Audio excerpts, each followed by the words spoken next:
Good evening everybody. मेरी आवाज आ रही है आप लोगों तक?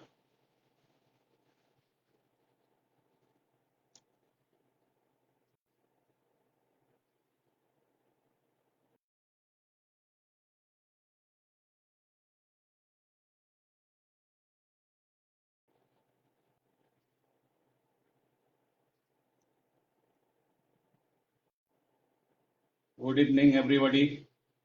तो आवाज आ रही है तो स्टार्ट किया जाए। ओके।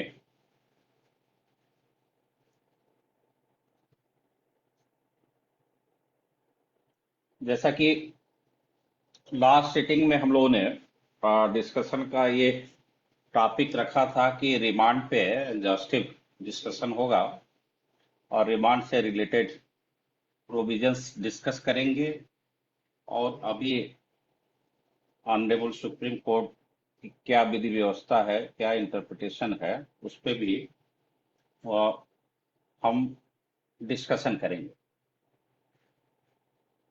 आज एक बात ध्यान रखिएगा आप लोग, मौसम गड़बड़ है, बीच में कभी भी हम लोग डिस्कनेक्ट हो सकते हैं। बट जब तक है तब तक हम लोग वो करते हैं। रिमांड और सीआरपीसी में बहुत ही इंपॉर्टेंट टॉपिक है और प्रायः क्वेश्चन पूछे जाते हैं इसमें।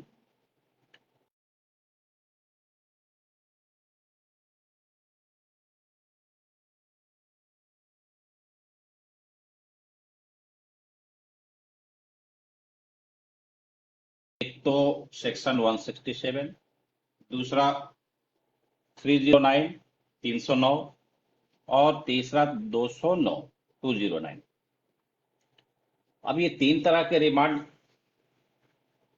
का कॉन्सेप्ट क्यों है, प्रोविजन क्यों है, इसको भी हम दो हेड में बांट सकते हैं।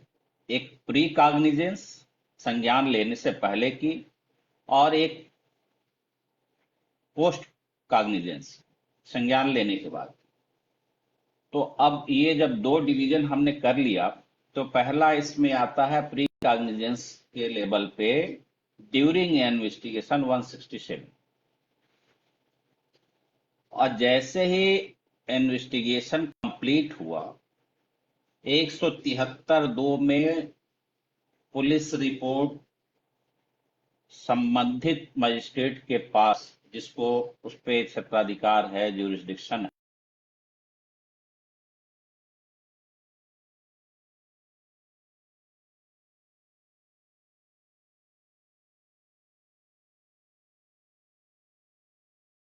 जो रिमांड होगा उस एक्यूज का, डिटेन पर्सन का, वो 309, 309 में आएगा। इसीलिए उसको कहा गया 309 को पोस्ट कॉग्निजेंट, पोस्ट कॉग्निजेंस जो है रिमांड। तो अब देखिए दो आया, अब 209 कहाँ आया? आपको ये पता है कि सेशन कोर्ट जो होती है वो ट्रायल कोर्ट होती है, बट वो कॉग्निजेंस कोर्ट नहीं होती अनलेस कि कोई स्पेशल एक्ट में प्रोवाइडेड नहीं है। यानी किसी विशेष अधिनियम में जब यह उपबंध है कि संज्ञान सीधे सेशन कोर्ट के द्वारा लिया जाएगा, तो देन 193 का प्रोविजन आप देखें तो उसके हिसाब से कॉग्निजेंस जो है सीधे नहीं लिया जा सकता है। एक्सेप्शन केवल ये है कि स्पेशल एक्ट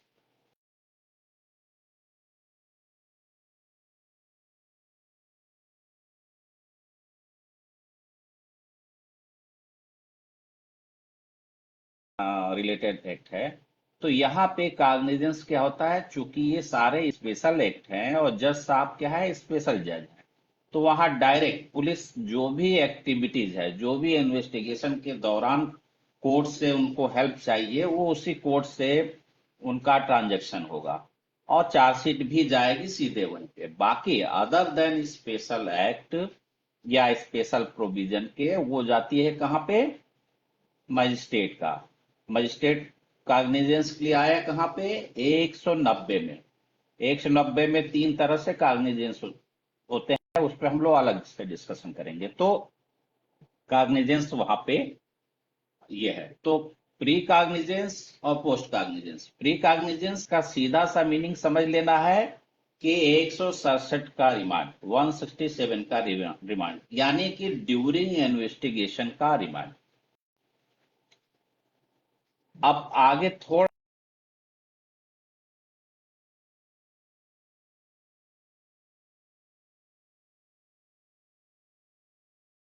309 पे। अब ये 209 की मैंने बात इसलिए की कि ये मजिस्ट्रेट जो कॉग्निजेंस ले लेता है, और केस क्या है, और ट्राइबल बाय सेशन है। तो एक स्पेशल प्रोविजन है कि पहले ये मजिस्ट्रेट साहब ये छोटे जज साहब के पास जाएगा, फिर उसके बाद बड़े जज साहब के पास जाएगा। क्यों? ये जो एडमिनिस्ट्रेटिव नेचर का वर्क है, ये प्योर जुडिशियल नेचर का वर्क नहीं है। क्या कि अब वो उस मजिस्ट्रेट को जिसने कॉग्निजेंस लिया है उसको दो काम रह जाता है, तीन काम, कि अब वो क्या करेगा, कॉग्निजेंस लेने के बाद 207 या 208 का कंप्लायंस करेगा, यानी जो कापियां पुलिस रिपोर्ट या कंप्लेंट के साथ है उसको एक्यूज को प्रोवाइड करा देगा। दूसरा कि पब्लिक प्रोसिक्यूटर जो सेशन में है उसको इन्फॉर्म करेगा। और तीसरा जो काम है कि उसको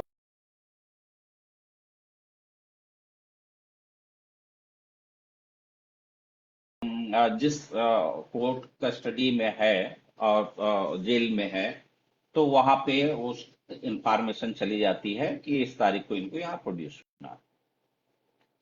तो इस तरह से हम देखते हैं कि सारे प्रोविजन आपस में किस तरह से कोरिलेटेड है। कॉन्सेप्ट बिल्कुल क्लियर करते चलना है यहाँ पे।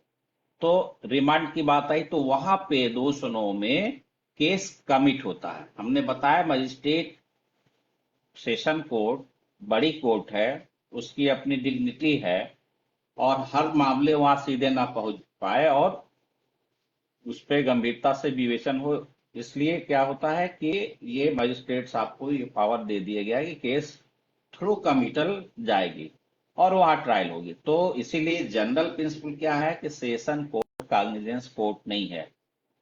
एक्सेप्शन क्या है कि स्पेशल एक्ट है, स्पेशल प्रोविजन है, तो सीधे हो सकता है। उसके एग्जाम्पल पे हमने बताया पॉक्सो एक्ट, गैंगस्टर एक्ट, और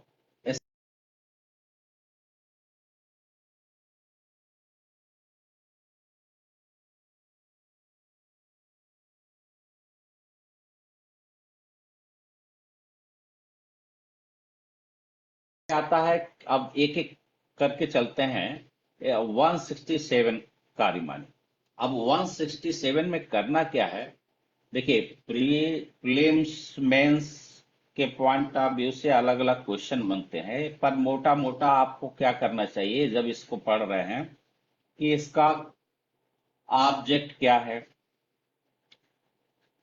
रिमांड के सैलिएंट फीचर, उसकी मुख्य मुख्य विशेषताएं क्या है। बड़ा सवाल पूछा तो दे दिया। पुलिस कस्टडी रिमांड और जुडिशियल कस्टडी रिमांड क्या है, दोनों को कैसे डिस्टिंग्विश किया जा सकता है, किस तरह का मजिस्ट्रेट 167 का रिमांड कर सकता है, कौन सा मजिस्ट्रेट कितने दिन के लिए रिमांड कर सकता है, क्या रिमांड के लिए उसका सीधा कनेक्शन ज्यूरिसडिक्शन से होना चाहिए या किसी भी मजिस्ट्रेट के पास जा सकते हैं। यदि किसी मजिस्ट्रेट के पास जाएंगे तो कितना दिन करेगा, एक नियरेस्ट जुडिशियल मजिस्ट्रेट के पास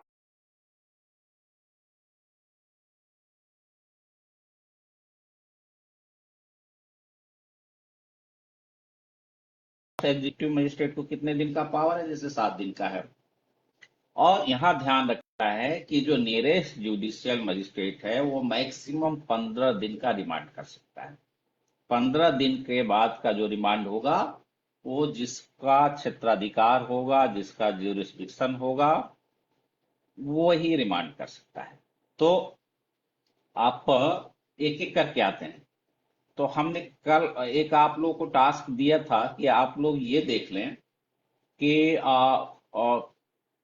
किन परिस्थितियों में एक मजिस्ट्रेट साहब जो है रिमांड रिफ्यूज कर सकते हैं। In what circumstances a magistrate can refuse the remand.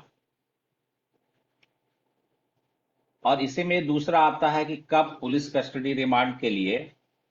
आज मौसम गड़बड़ है तो नेटवर्क उतना साथ नहीं देगा, तो इसके साथ चलना है। बारिश काफी यहाँ हुई है, लाइट भी नहीं है, तो उस कंडीशन में हम लोग और इसको वी करना पड़ेगा। और अदरवाइज जो है तो ये है। तो मैं बात कर रहा था कि आते हैं हम लोग पहले प्रोविजन पे आते हैं, फिर उसका एक एक करके चलेंगे। 167 हमारा आज का टास्क है और इसको हल्के पे नहीं लेते हैं। तो अब आप देखिए कि 167 में यदि बड़ा सवाल आया, पूछ दिया कि इसके जो है सेलिएंट फीचर बताइए या खास खास खास इसके जो फीचर्स हैं वो बताइए, मेन प्रोविजंस बताइए, कोई केस हो तो उसके लाइट में वो करिए। तो पहले आपको इसका पूरा कॉन्सेप्ट, इसकी स्कीम क्या है, वो समझने की जरूरत है। और इस स्कीम में आप देखेंगे तो पुलिस कस्टडी रिमांड और के एक तीसरा भी कॉन्सेप्ट आया है, हाउस अरेस्ट। तो उस पे अलग से और हम लोग डिस्कस करेंगे। तो अभी देखते हैं कि रिमांड की जरूरत क्यों पड़ती है। 167 स्टार्ट में ही कहता है कि जो सेक्शन 57 सीआरपीसी में प्रिस्क्राइब्ड पीरियड है कि आप किसी को अरेस्ट करेंगे तो 24 आवर्स में आपको बिफोर मजिस्ट्रेट एक्यूज को प्रोड्यूस करना पड़ेगा। अब ये आपका स्टेटूरी मैंडेट है, कॉन्स्टिट्यूशनल मैंडेट भी, आर्टिकल 22 के हिसाब से चलेंगे। अब यहाँ पे आया कि फर्दर रिमांड की आवश्यकता इसलिए पड़ी कि 24 घंटे में आईओ उस केस का इन्वेस्टिगेशन कंप्लीट नहीं कर सकता। जब यहाँ पे इतनी बात निकल के आई, तो इसी में एक बात निकल के आई कि उस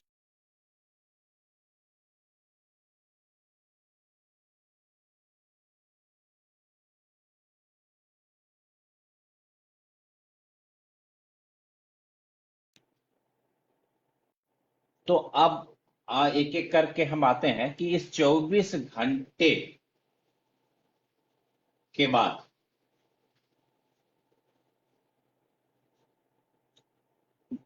मतलब 24 घंटे में विवेचना नहीं हुई, नहीं हो सकती। आदमी अरेस्ट है तो आईओ या जो थाने का प्रिजाइडिंग ऑफिसर है यानी एसओ, वो क्या रिक्वेस्ट करेगा कि साहब 24 घंटे में हम इन्वेस्टिगेशन कंप्लीट नहीं कर सकते।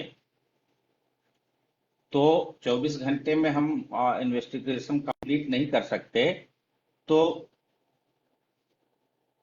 नेटवर्क काफी ब्रेक हो रहा है, तो क्या किया जाए फिर। क्या हुआ, क्लास कंटिन्यू नहीं करने की पोजीशन है क्या? यदि कुछ बात नहीं जा पा रही है तो बताएं आप लोग। हेलो।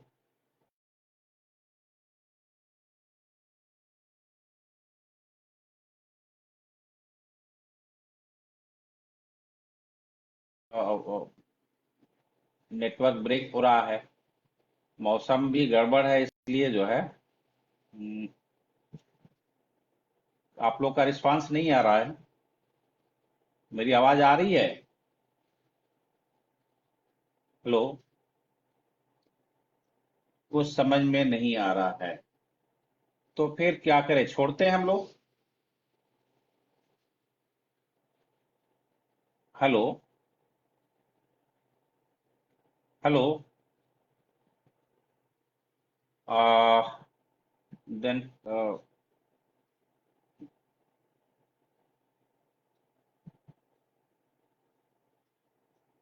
आकाश कृष्णा साहू चल रहा है बता रहे हैं। कंटिन्यू नहीं हो पाएगा सर, ऐसा लगता है। It is a very important topic. Okay, so we can leave.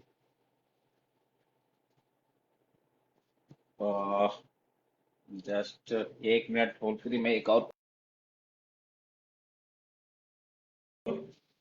ये जब वाईफाई आप करोगे वो ब्लूटूथ, ये आ नहीं रहा, देखो नेटवर्क पूरा, तो जब चेक करोगे ये बहुत आ रहा है, वो क्या करें, इसको बंद कर दें? हाँ, नहीं, आप लोग दो तरह की बातें कर रहे हैं, कंटिन्यू करने की भी और नहीं भी करने की, फिर क्या किया जाए?